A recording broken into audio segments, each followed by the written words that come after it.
আসসালামু আলাইকুম। নোয়াখালী, ফেনী, লক্ষ্মীপুর, কুমিল্লায় ঘটে যাওয়া ভয়াবহ এক বন্যা আমার জীবনে ঘটে যাওয়া একটি ভয়াবহ বন্যার মধ্যে এটি একটি। এর আগে কখনো আমরা এত ভয়াবহ বন্যা দেখিনি। তো আজকে আমি চেষ্টা করব আপনাদের বাস্তবমুখী একটা অভিজ্ঞতা শেয়ার করার জন্য এই বন্যায়। কারণ এই বন্যাটি 1 মাসেরও বেশি সময় ধরে নোয়াখালীতে আমরা দেখেছি যে 1 মাসও বন্যা কমেনি বা পানি কমেনি। তো বন্যা পরিস্থিতির মধ্যে অনেক বাড়িঘর ডুবে গিয়েছে। মানুষ চলাচলের জন্য কলা গাছের বেউরা ব্যবহার করেছে, নৌকা ব্যবহার করেছে, বা অনেকে যাদের কিছুই ছিল না তারা হেঁটে হেঁটে পানি পারাপার হয়েছে। আর সবচেয়ে বেশি ক্ষতিগ্রস্ত হয়েছে ফেনীবাসী।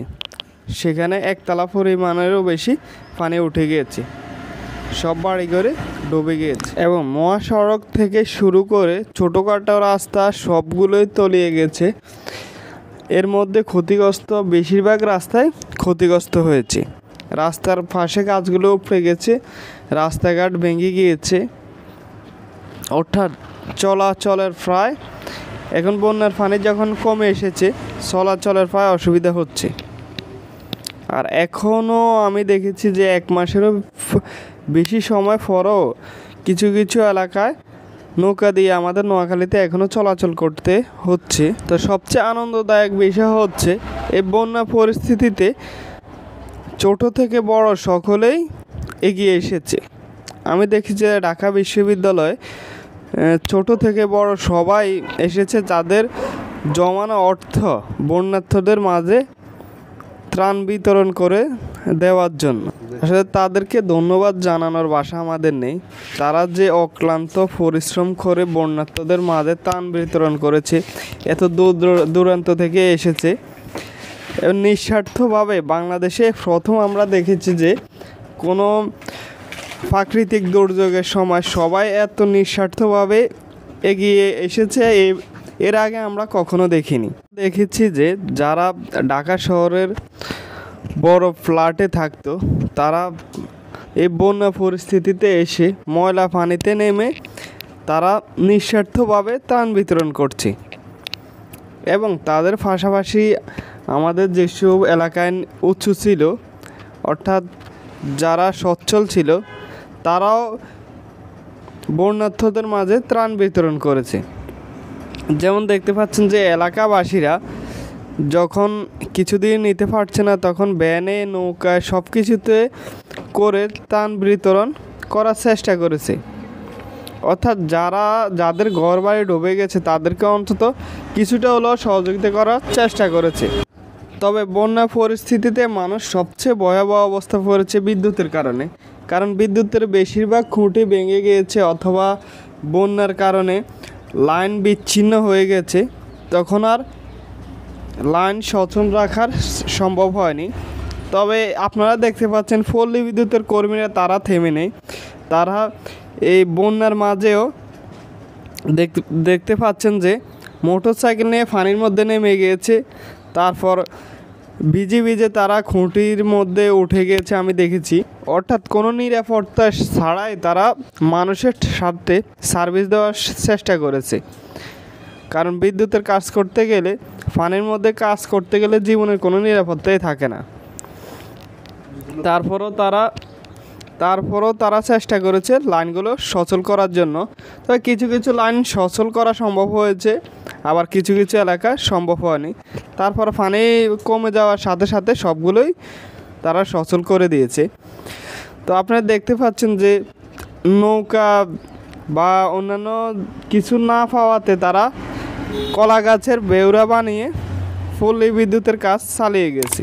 অর্থাৎ লাইন যে তারগুলো ছেড়ে গিয়েছে তারা সেগুলো লাগানোর চেষ্টা করেছে। আর এই বন্যার মধ্যে কাজ করতে গিয়ে আমাদের নোয়াখালীতেই পল্লী বিদ্যুতে 2 জন লোক মারা গিয়েছে একই দিনে। আমরা তাদের আত্মার মাগফিরাত কামনা করি। পল্লী বিদ্যুতের পাশাপাশি আমরা যারা ইলেকট্রিশিয়ান আছি তারাও থেমে নেই। আমাদের দুটি মোটরসাইকেল ছিল। আমরা যেসব এলাকায় মোটরসাইকেল নিয়ে যাওয়া যায় চেষ্টা করেছি সেসব এলাকায় মোটরসাইকেল নিয়ে যাওয়ার জন্য, কিন্তু তারপরেও আমাদের একটি মোটরসাইকেল পানির মধ্যে ডুবে নষ্ট হয়ে গেছে। তারপর একটা দিয়ে সার্ভিস চালিয়েছি। যখন মোটরসাইকেল দিয়ে আর সম্ভব হচ্ছে না, পানি অনেক বেড়ে গেছে, তখন আমরা সাইকেল দিয়েও সার্ভিস চালিয়ে গিয়েছি। তবে সাইকেল ছাড়াও অনেক জায়গায় কমর পরিমাণ পানি হয়ে গিয়েছিল। আমরা ভিজেও সার্ভিস দেওয়ার চেষ্টা করছি বা পানিতে ডুবো সার্ভিস দিয়েছি, চেষ্টা করেছি বেশিরভাগ জায়গার লাইন যাতে সচল থাকে সেই চেষ্টাই আমরা করেছি। তবে আপনারা অবগত আছেন যে বিদ্যুতের কাজ পানির মধ্যে যদি করা হয় তখন কোনো নিরাপত্তা থাকে না। আমরা নিজেদের নিরাপত্তার কথা চিন্তা করি নাই, আমরা মানুষের সেবার কথা চিন্তা করেছি, তাই পানির মধ্যে বিদ্যুতের কাজ করেছি, অর্থাৎ কোনো সেফটি ব্যবহার না করেই কাজ করেছি। আর বন্যার মধ্যে সবচেয়ে ক্ষতিগ্রস্ত হয়েছে আমরা যে এলাকা আছি সেখানে একটু উঁচু এলাকা, তারপরেও পানি উঠে গেছে, বেশিরভাগ মানুষের মোটর পানির তলে তলিয়ে গেছে। তা আমরা চেষ্টা করেছি মোটরগুলো এনে খুব দ্রুতভাবে সার্ভিসিং দেওয়ার জন্য। আর যে মোটরগুলো পানি নিয়ে চলে গেছে সেগুলো উপরের দিকে উঠিয়ে দিয়েছি বেশিরভাগ মোটর। পরিস্থিতি যাই হোক, আমি এবং আমাদের টিম সবসময় আমরা চেষ্টা করি মানুষকে খুব দ্রুত সার্ভিস দেওয়ার জন্য। সেটা করোনা মহামারী থেকে শুরু করে বন্যা অবস্থায় সবসময় আমরা চেষ্টা করেছি মানুষকে সার্ভিস দিয়ে আসার জন্য। তবে এর মধ্যে আমি দেখেছি আমাদের কাছে অনেক দূর দূরান্ত থেকে ফোন এসেছে, আমরা তাদেরকে সার্ভিস দেওয়ার চেষ্টা করেও দিতে পারি নাই, কারণ কিছু এলাকার লোকাল ইলেকট্রিশিয়ান আছে তারা তাদেরকে সার্ভিস দেয় নাই, তারা বাসায় ঘুমিয়েছিল। তারা বন্যার অজুহাত দেখিয়ে মোবাইল বন্ধ করে রেখেছে, মানুষকে সার্ভিস দেয়। আমরা তাদের তীব্র নিন্দা জানাই। আর মানুষ যে কত কষ্টে ছিল আসলে বাস্তবে না দেখলে বাস্তবমুখী অভিজ্ঞতা হতো না। আর যারা আশ্রয়কেন্দ্রে উঠতে পেরেছে তারা তো আশ্রয়কেন্দ্রে গিয়েছে, আশ্রয়কেন্দ্র ছাড়াও অনেকে নির্মাণাধীন ভবনে আশ্রয় নিয়েছে। তো আমরা আমাদের আশেপাশে যারা আশ্রয় নিয়েছে বা আশেপাশে যারা ছিল, আমরা সর্বোচ্চ চেষ্টা করেছি যে তাদেরকে বিদ্যুৎ নিশ্চিত করা। আর যারা অনেক দূর থেকে আমাদের ফোন দিয়েছেন আমরা তাদেরকে আসলে কোনো সার্ভিস দিতে পারিনি, কারণ দূরত্ব বেশি হয়ে যাওয়া, তাদের কাছে আমরা ক্ষমা চেয়ে নিচ্ছি।